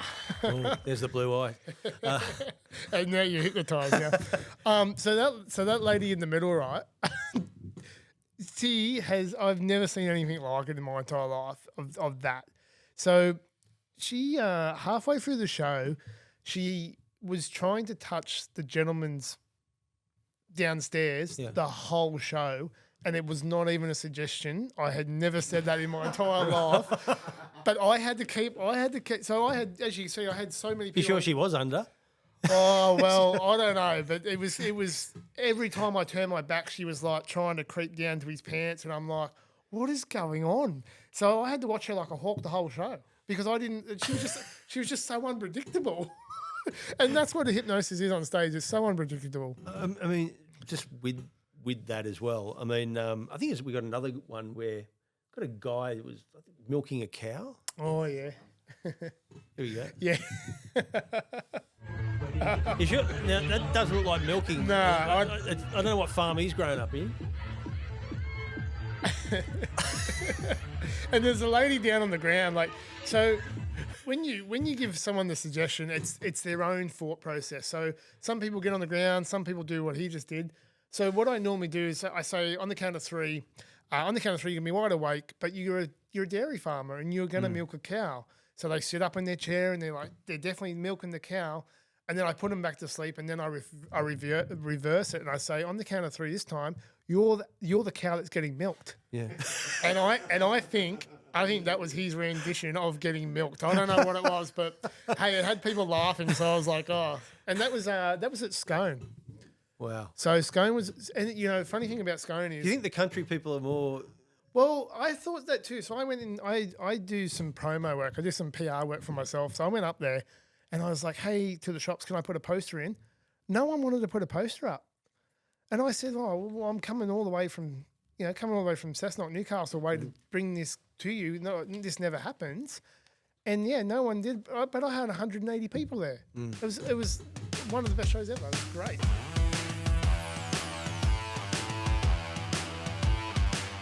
Tired of missing out on the best properties? Stop searching, start winning. At Optimum Buyers Agency, we work for you, not the seller. We negotiate harder, we move faster, we find the homes others don't. Off-market deals, smart strategy, real results. Whether it's your first home or your forever home, we make it happen. Optimum Buyers Agency, your edge in a competitive market.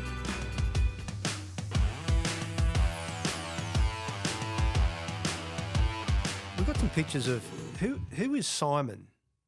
So Simon, It's like a crash test dummy.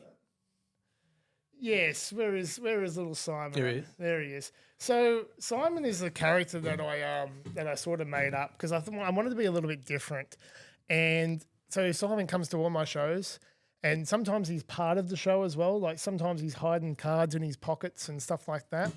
And I don't know. I just sort of thought that he's pretty relatable. He's so what's that relatable to So, you? well, he wanted to drive. When we were going to do promo at Scone, he wanted to drive, and I said no, but then obviously he won because then I wore a helmet because I didn't trust him. So, he's really, really terrible driver, Simon. But everyone loves him at the show. Everyone knows him at the show. He's just part of the group. He's just a groupie. He just sits in the audience and he doesn't eat much, he doesn't drink much, and doesn't say much. Have you got a girlfriend? Yeah. What does she think about this? I think it was her idea. Take the heat off I think it was her idea. But just also too, we talked about hypnotists that I think have put people under. At the moment, we've got Jennifer Aniston, who's now going out with hypnotherapist Jim Curtis. Yep. Did he put her in a spell? I don't know. He's a pretty good looking rooster, isn't he? I think he looks like an emu. Well, I tell you what, she doesn't miss a beat though, does she? Well, I was going to say that. She looks great. She looks like great. She looks better than ever. Well, also, we got the next one. We got David Copperfield. Mm. He once went out with Claudia Schiffer. At the time, she was a supermodel. Mate, what's going on there? He's the greatest magician in the world. As if you wouldn't want to date a magician. Could you put a woman under your spell? No. To fall in love with you? No, I would have Hey, done it. you can do all these other things. I would have done it years ago if I could do that. You know, like every time I had a girlfriend, that's the first person someone would say, "Oh, has he got you under his spell?" Or if I used to go out to the clubs and pubs, they say, "Hey, can you make that girl come home with me?" And I just said, "Well, I tell you, if I could do that, I'd do it myself." But I can't do that. Well, I think if you can get a soldier out of PTSD, you can do. I can do some incredible things, but unfortunately, I can't make love happen. I suppose in regards to going overseas and stuff like that, is it something that you've thought about? I mean, I think you're going in Yeah, February, so aren't in you? February, I'm heading over to the UK. Yep. So I'm heading to Blackpool. Now, Blackpool is one of the biggest magic conventions in the world. So that's there on every year there. Every year, every February, middle of winter. So I'm looking forward to that. Looking forward to 24 hours on a flight. But I am looking forward to go over there because I've never been. Yeah. Heard so many good things, and there are some incredible magicians over there. And there's a lot of magicians that haven't got any names. Like they are just normal people just doing magic in their homes, and they are incredible. I found my way onto TikTok recently, so I've been doing some magic lives on TikTok, and the community that I have grown in America and grown in the UK, there are some really, really good magicians. Yeah. And as I said, everyone's got their niche. So yes, I do some amazing tricks. Yes, I may do some amazing card tricks, which I have one for you later. Yeah. Yeah. My niche is on stage hypnosis illusions. That's where that's where my niche is. So I'm not as good as doing a trick up close or anything like that. Yeah. Like I can do it and I will do it. Yeah. But my niche is on stage. Have we got a video of the this Blackpool thing? Yeah, this is cool. Not a bad looking So place. I'm staying somewhere just there, apparently, near that Ferris wheel. Oh, wow. Somewhere.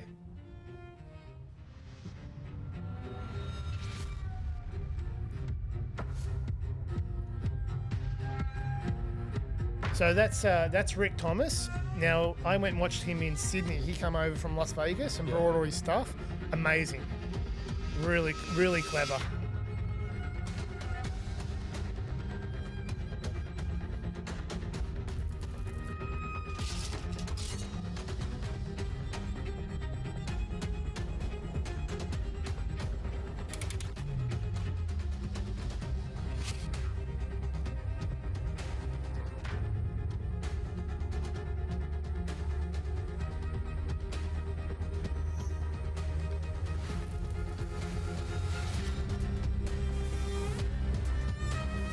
So that guy there, he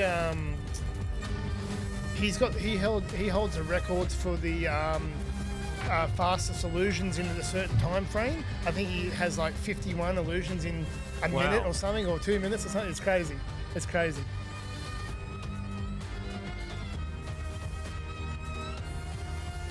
So is this about going there and like workshopping? Networking. Yeah. Networking, yeah. Like, there's been some magicians that have been released that they're going there, and I can't wait to meet them. I talked to them. I can't wait to meet them. You doing any shows over there? I'm going to try and do some street hypnosis on that pier there. That's me plan. Beautiful. Yeah, so I'm gonna vlog it as well. Gonna be all over my socials as well, which is great. But I'm gonna hypnotize some people in the streets of the UK.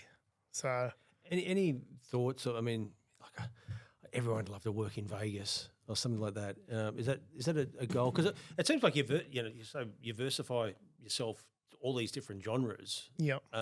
Is it a case of wanting to nail one thing down, like with the illusions, all that sort of thing? Look, to answer you honestly, I don't think that the illusions are the best thing now these days. I feel like the internet has wrecked that for a lot of people. Like more exposure. Yeah.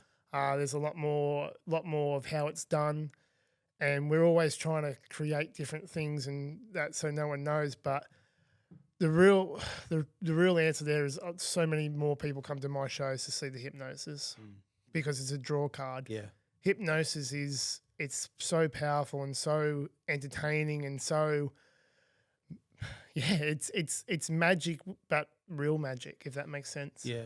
Just saying with doing a bit of networking, as far as magicians go in Australia, do you speak to them much? Yeah, so I have quite a few friends that are magicians here. Yeah. So Joel was one yeah. of them. I had actually done a show with Joel in Cessnock. We done a show at the wow. ECBC there, and that was great. I think we had 250 people in there. It was awesome. He did the magic part, and I done the hypnosis part, and then we joined at the end and done a massive trick together, which works great. Yep. Jack Daniels, he's down in Sydney. How good's that name? Yeah, great name. Yeah, great name. He is a stage illusionist, and he has some really cool illusions. But it's also too in regards to doing shows. Do you have to sort of know? If you're booking shows, you got to know that where the other ones are going. You don't want to be. I suppose clubs are not going to. We're going to have I guess a hypnotist. I guess that's why I do both, because if they've already had a magician, I'll just do hypnosis. That's fine. But I really do excel at doing both. Like I can do a hypnosis show and I can do a magic show, but doing both, it balances it, it makes it work. And people, my idea of the show is I want you to walk out of there going, did that guy really lick his shoes, or was that just an illusion? That's where I'm at. Yeah. Not saying that anyone licks their shoes, but yeah. Who would you love to hypnotise? Oh, so I actually have never been on telly, and I love to get on telly, and I reckon I'd love to hypnotise Carl on the Today Show. I don't think you'd know the difference, would you? But yeah, I think that would be pretty cool if I could get somewhere like that, just to have a bit of fun, and just So I reckon it would be funny. There's also Ever done tonic immobility, animal hypnosis? No, but I have hypnotized a chicken and a dog. Chickens are just like Yeah, chickens are the most easy animal to hypnotize. I think it was also too. I think you can do horses, cows, lizards, alligators. But someone told me that if you got a cat and you get a clothes peg and you pin it at the back of their the back of their neck, they virtually just Yeah, right. because never heard of that. because in their brain it's subconsciously thinking of when they were in the litter, Yeah, of course. and the Getting picked cat up. picks it up, and as soon as you do that, Yeah, it makes them relax. Makes sense, doesn't it? Wow. Hey, you bring a cat in. I don't know. Maybe it's 2026. Here I come. Cats and lizards and alligators and So, I mean, when you I've never heard of that. No. Well, see, you learn something But every yeah, day. definitely chicken for sure. I was also reading somewhere there was a hypnotist called Fraser Penman. He's an albino, Right. and he went through ridicule. And we were talking about what you went through before all his life, and he actually used to dye his hair, fake tan. All of a sudden, he got into hypnotherapy and hypnosis and becoming a magician. He went, you know what? This is That's different. That's his look. Yeah. That's my look. Yep. Absolutely. Yep. I could just see you getting a few more tad. Yeah. Well, you know, it's funny. I used to. This is terrible. I used to just run the mustache. I looked like the seediest person in the world. And then I was able to grow a beard. So I was like, oh, the beard's going to stay. I think. You know what? If you, Dave, if you Googled me, there would be some sort of image that would come up of me back in the day, with running that mo. I just had like just one little, yeah. Without the R? No, if you type in Hypnotik, Oh, yeah, with a K, yeah. And then if you go to images, there would be there'd be somewhere there where I look like I'm 12 years old. Maybe if you type in hypnosis after that. but every time I look at it, I laugh and go, oh, what was I thinking? Yeah, maybe it's not going to be there. But yeah, anyways, it didn't look good. I'm glad something else didn't come up. Yeah, imagine that. Imagine that live. And Just in regards to crime solving, a crime solving tool, forensic hypnosis, for people to re-jog their memory, like not license plates. It's a bit controversial though, isn't it?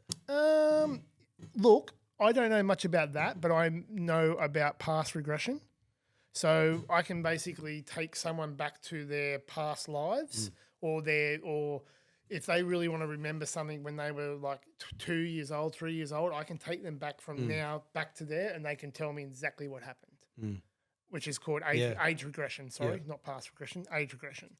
So the one thing that I found was really cool, that was really awesome that I did with all the right permissions. So my cousin, the one that locks me in the barrel, he's a psychic, right? So he does psychic shows. Yeah.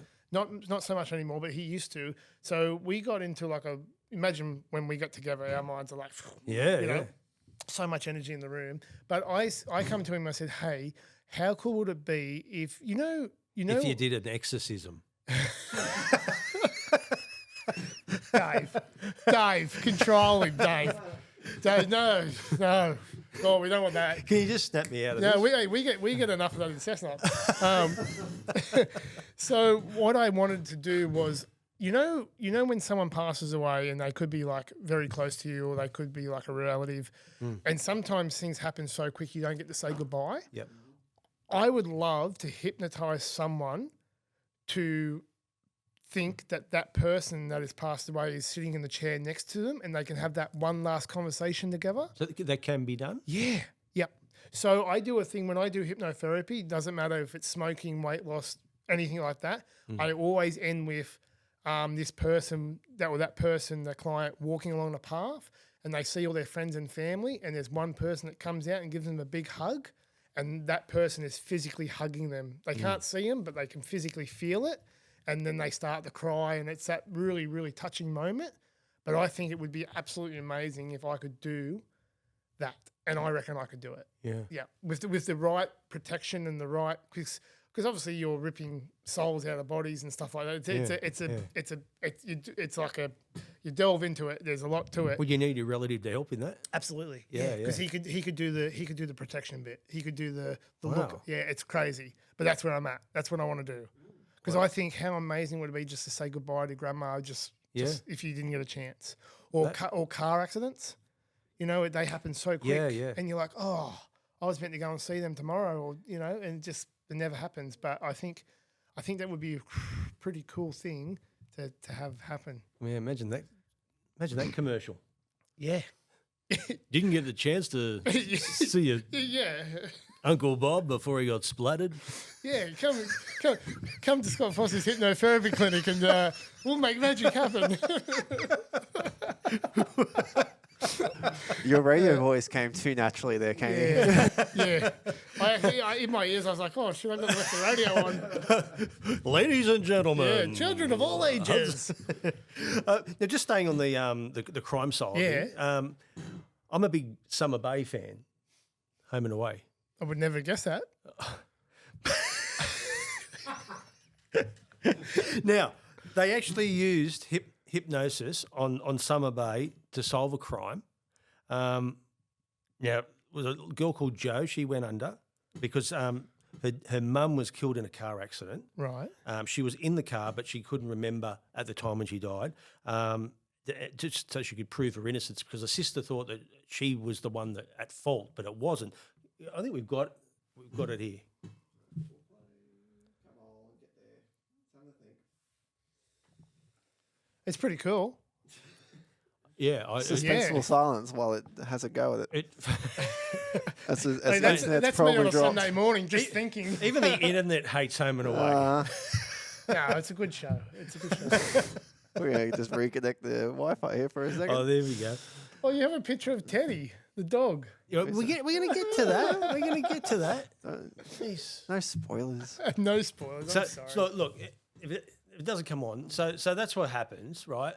But what happened was that they found out that it was the councillor, one of the town councillors, that was actually at fault that killed them, killed the mother. So then she goes to her sister and says, I found out that it's the councillor. So the sister goes, well, we got to set up this councillor to get him arrested. Yeah.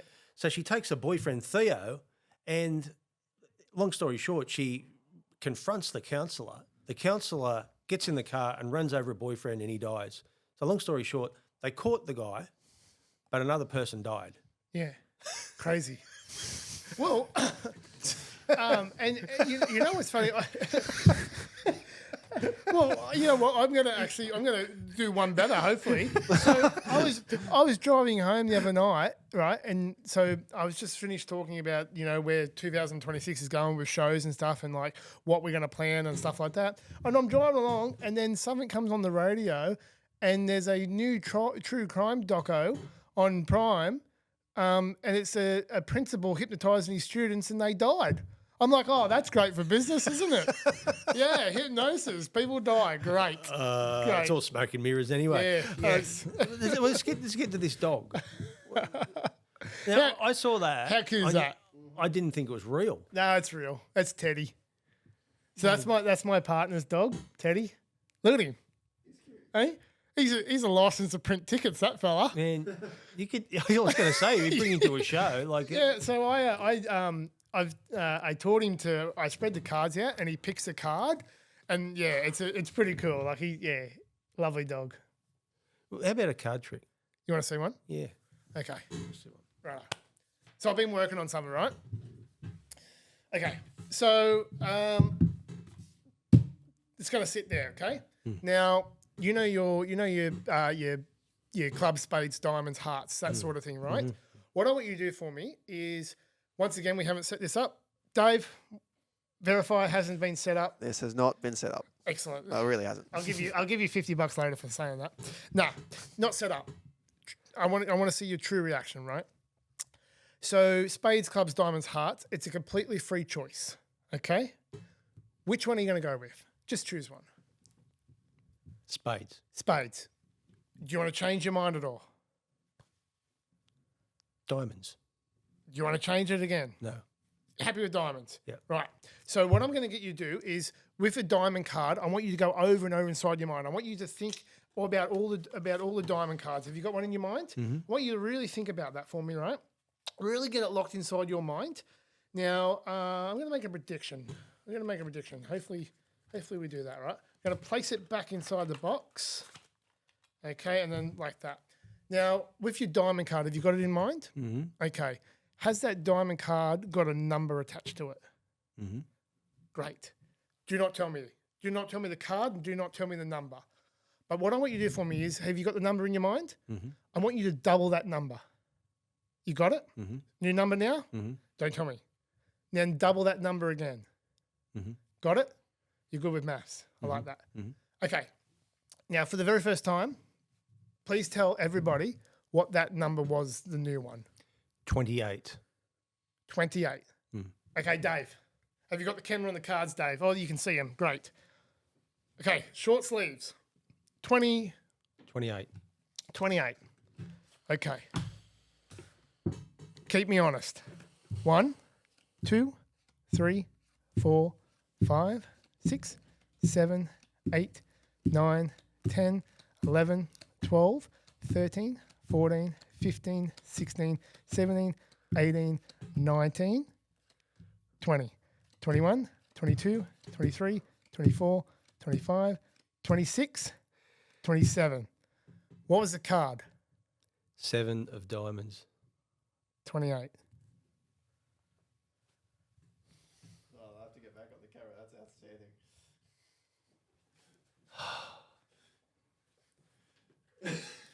Man. 29, 30. You could have had any. One before. How do you do it? Just tell us. Jeez.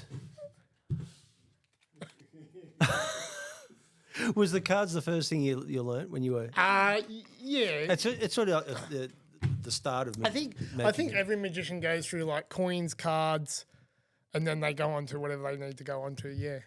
But yeah, for me it was sponge balls, Tony's balls. Then into cards, then into obviously hypnosis, then into everything, like straight jackets, waters.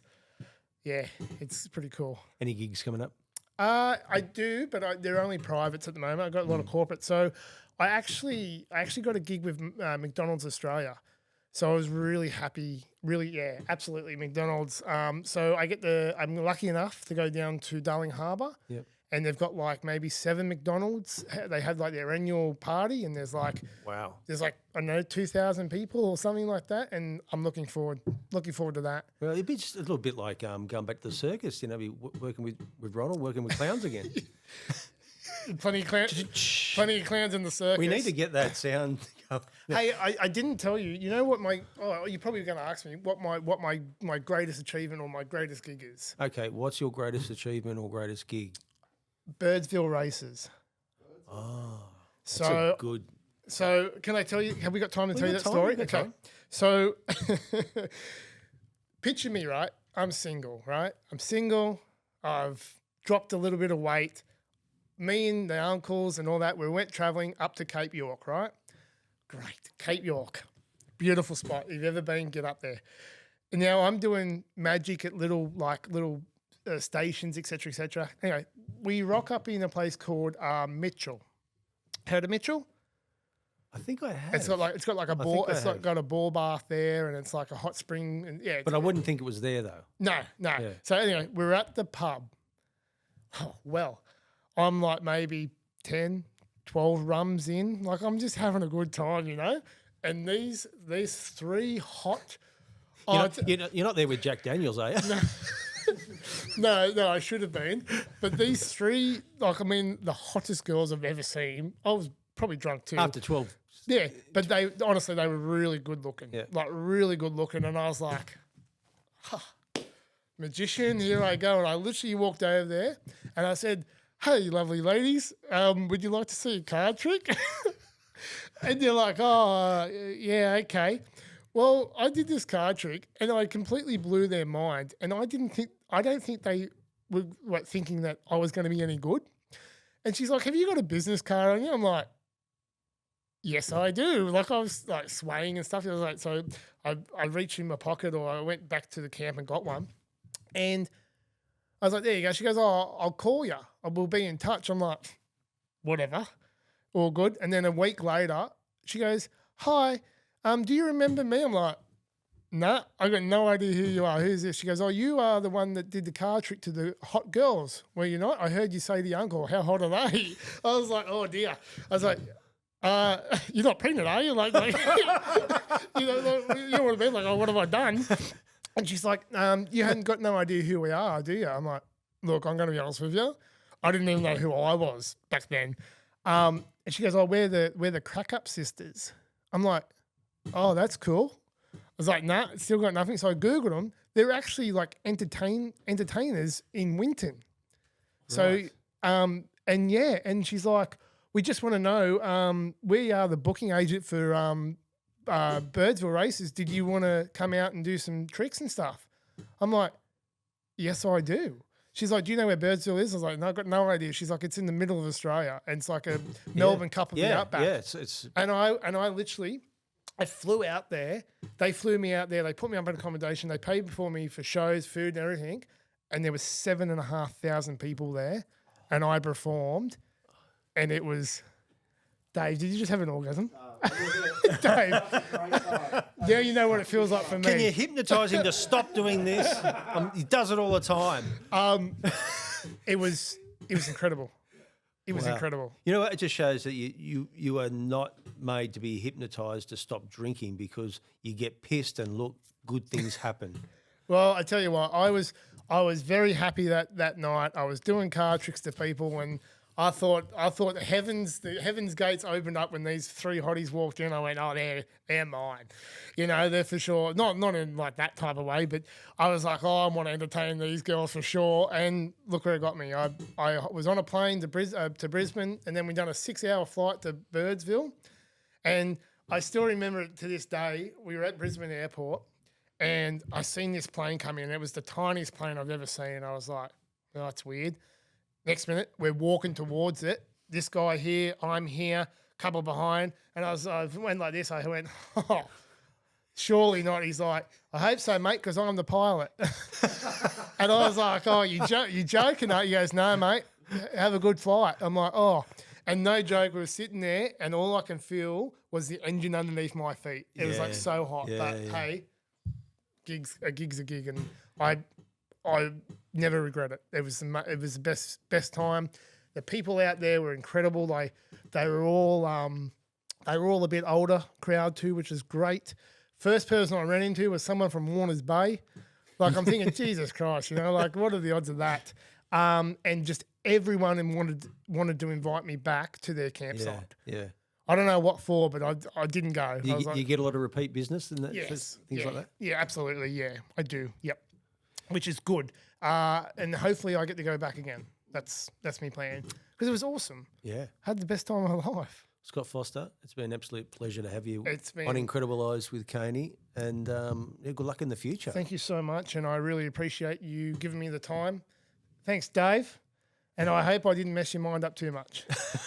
I'm still, that blue eye thing has still got me, I think. Thanks, mate. Thank you very much.